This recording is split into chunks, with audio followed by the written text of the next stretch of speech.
The King is back. Le roi est de retour. Le retour du roi Mohammed VI aux inaugurations socio-économiques officielles avec l'avènement du Ramadan s'est naturellement déroulé dans le champ de l'action nationale.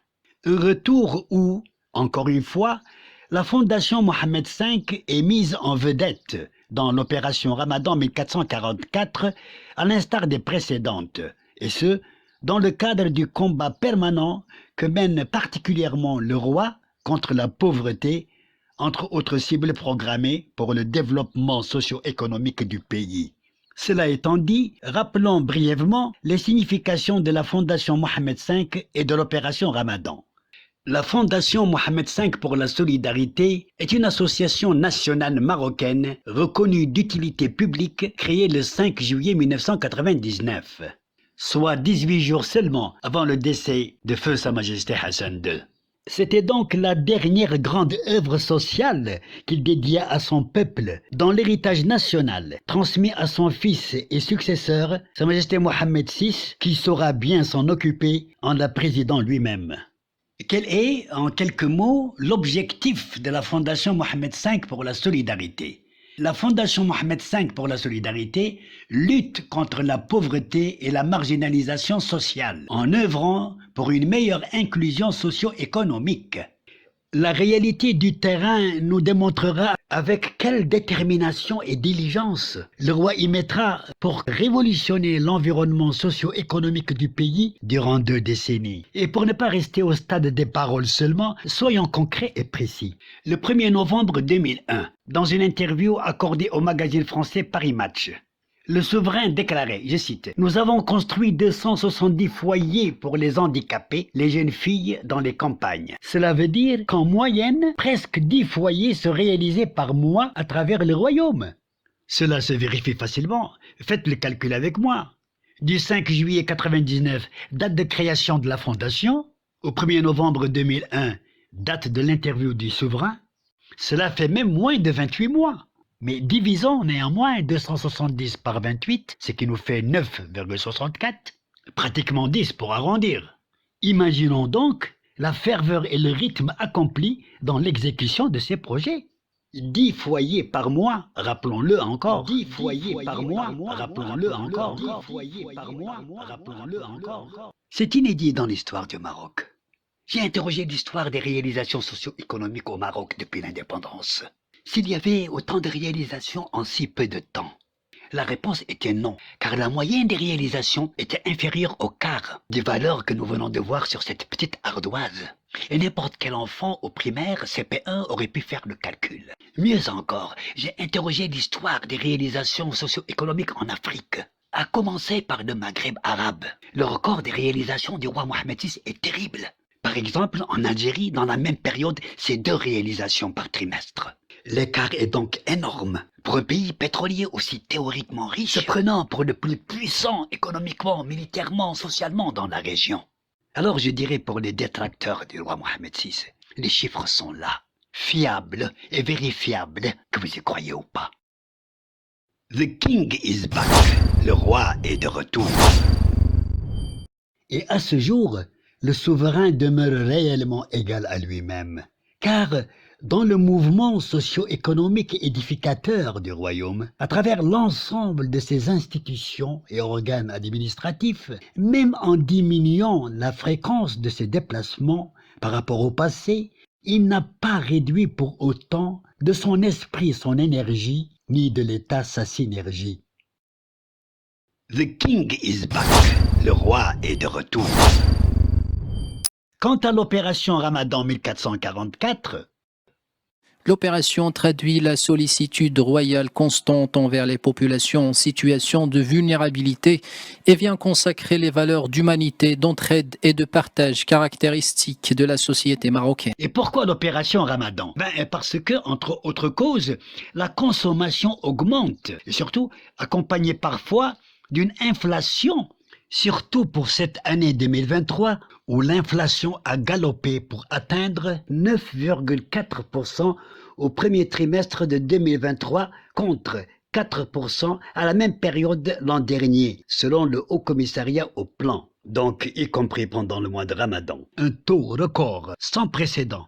Alors, sensible, solidaire, attentif et affectif envers les catégories les plus matériellement vulnérables de son peuple, le roi Mohammed VI décida de leur faire une surprise agréable inédite, avec l'effort financier exceptionnel, proportionnel au degré de l'épreuve. Voyons cette grande surprise, avec des chiffres qui parlent.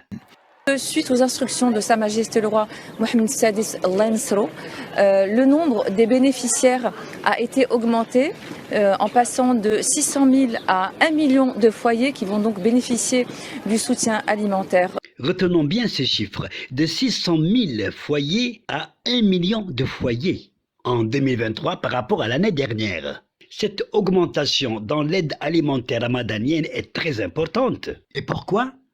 Eh bien, parce que cette opération bénéficie à près de 5 millions de personnes.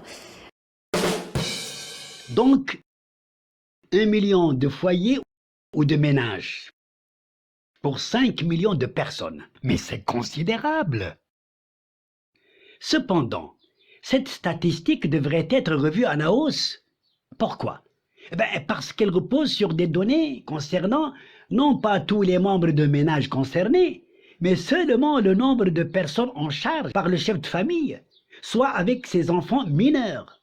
Or, pour les foyers bénéficiaires, l'on trouve parfois des personnes majeures, immigrées en dehors des zones rurales les plus concernées, travaillant ou résidant en ville, provisoirement ou d'une manière précaire, à la recherche d'emploi et qui, durant le Ramadan, rejoignent leurs foyers familiaux pour partager avec leurs parents l'aide alimentaire de l'opération ramadanienne. Par conséquent, en intégrant les personnes immigrées en question, l'on devrait, selon une opération statistique que nous avons effectuée nous-mêmes pour la dite catégorie sur la base des données officielles dont nous disposons, l'on devrait, disais-je, rajouter un cinquième du nombre total national des bénéficiaires permanents de l'aide alimentaire ramadanienne de la Fondation Mohammed V de Solidarité, soit 1 million de personnes supplémentaires. Et de ce fait, l'opération nationale Ramadan 1444 toucherait 5 à 6 millions de Marocains. Même si, selon les prévisions statistiques officielles publiées, la taille moyenne des ménages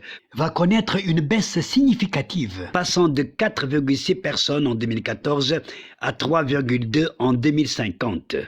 Eh bien, voilà donc une bonne nouvelle de perspective. Nous annonçons la diminution du nombre des pauvres au Maroc. The King is back. Le roi est de retour. Non pas un retour de spectacle, mais le retour à l'œuvre, en réjouissant les Marocains par ce que nous venons de voir. Il est évident qu'en dehors du Maroc, dans d'autres États, à commencer par les pays voisins, les gens normaux devaient également apprécier l'opération Ramadan 1444 de la Fondation Mohammed V, lancée comme d'habitude par le souverain lui-même, accompagné de son fils, le prince héritier Moulay Hassan. Mais hélas, ça ne semblait pas être le cas chez la junte algérienne et ses représentants. Car le jour même de l'inauguration par le souverain de la dite opération ramadanienne, un certain média sur les réseaux sociaux, apparemment à la solde du régime algérien, semblait s'en moquer indirectement d'une manière aussi déplacée que malveillante, voire inhumaine et insensée. En sous-estimant l'effort social de la Fondation Mohammed V, le site médiatique algérien en question vantait ce qu'il appelait, je cite, « les actions socio-économiques fondamentales de l'État au profit des citoyens algériens en accordant une attention particulière aux quartiers populaires, car la politique socio-économique nationale et populaire algérienne ne repose pas sur le conjoncturel, mais sur le structurel. » Et le chroniqueur-blogueur de conclure en visant l'opération Ramadan au Maroc, en citant le célèbre proverbe qui dit « Ne donnez pas du poisson, apprenez à pêcher ». Mais puisque c'est avec l'adage du poisson que cette entité médiatique algérienne pensait mieux provoquer le Maroc en voulant se moquer, absurdement d'ailleurs, de l'opération Ramadan 1444, eh bien, répliquons objectivement et sereinement en utilisant la même arme, soit le même proverbe. Tant l'adage en question est mal employé en se retournant contre la partie algérienne, tel un boomerang contre son lanceur. Et comment cela ? D'abord, plusieurs intellectuels parlent de l'absurdité de l'adage, quand on l'utilise dans un seul sens intéressé. D'ailleurs, cet adage connaît plusieurs formulations et interprétations et a, de plus, diverses paternités. Lao Tse, Confucius, Mao Tse-tung. S'agissant de la formulation attribuée à Confucius, elle dit « Quand un homme a faim, mieux vaut lui apprendre à pêcher que de lui donner un poisson ». Celle de Lao Tse est la suivante. Si tu donnes un poisson à un homme, il mangera un jour. Si tu lui apprends à pêcher, il mangera toujours. Enfin, celle de Mao Tse-tung, ne me donne pas de poisson, apprends-moi plutôt à pêcher.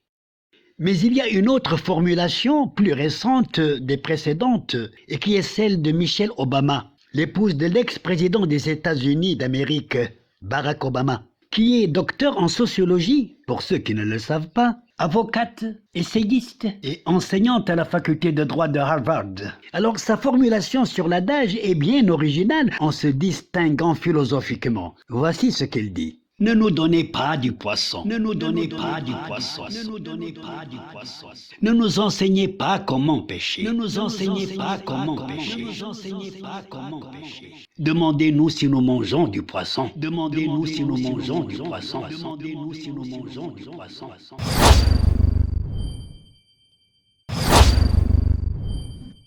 Selon Jacques Ould Aoudia, la formule attribuée à Mao Tse-tung paraît la seule correcte, et de loin, parce qu'elle met l'homme à la première personne. C'est lui qui formule ce qu'il demande, et c'est seulement ainsi que la relation d'apprentissage qui accompagne le développement peut être féconde. Au fond, aucune des 4 théories, à elle seule, n'est philosophiquement parfaite ni socio-économiquement idéale. Chacune d'elles comporte sa propre lacune. Les 3 premières, toutes chinoises, insistent sur le facteur purement professionnel à travers l'apprentissage, en rejetant l'aspect socio-humanitaire que représente l'aide alimentaire. La 4e, totalement américaine, ne défend que l'action socio-humanitaire à son niveau le plus moralement généreux que symbolise l'altruisme et l'amour du prochain, en voulant le voir se nourrir d'un aliment salvateur dont il est privé. Mais cette théorie de Michelle Obama ignore à son tour un autre facteur essentiel, à savoir la volonté d'apprendre un métier de gagne-pain pour devenir économiquement autonome. Alors, devant l'imperfection des théories précitées, c'est-à-dire les 4 adages du poisson, la politique socio-économique du Maroc, sous l'égide de son souverain, démontre concrètement leur association rationnelle dans un alliage d'adaptation intégrale de leurs essences respectives. Et il en résulterait un 5e adage dont la formulation est la suivante. Je te donne du poisson quand tu ne peux pas en avoir, en t'apprenant à pratiquer la pêche en même temps. Il va sans dire que la paternité de cette 5e théorie du poisson ne pourrait être attribuée qu'à Sa Majesté le roi Mohammed VI. Non pas parce qu'il en est l'auteur par la formulation, mais parce qu'il en est le promoteur par l'action. Ainsi, par cette 5e théorie du poisson du roi Mohammed VI, on intègre une dimension de solidarité humanitaire dans la générosité humaniste, de fournir de la nourriture ou des produits alimentaires à ceux qui, n'ayant pas encore l'occasion de gagner leur pain à la sueur de leur front, en sont privés. Tout en leur donnant la possibilité d'apprentissage dans un travail pour lequel ils sont doués ou aptes, soit une formation professionnelle,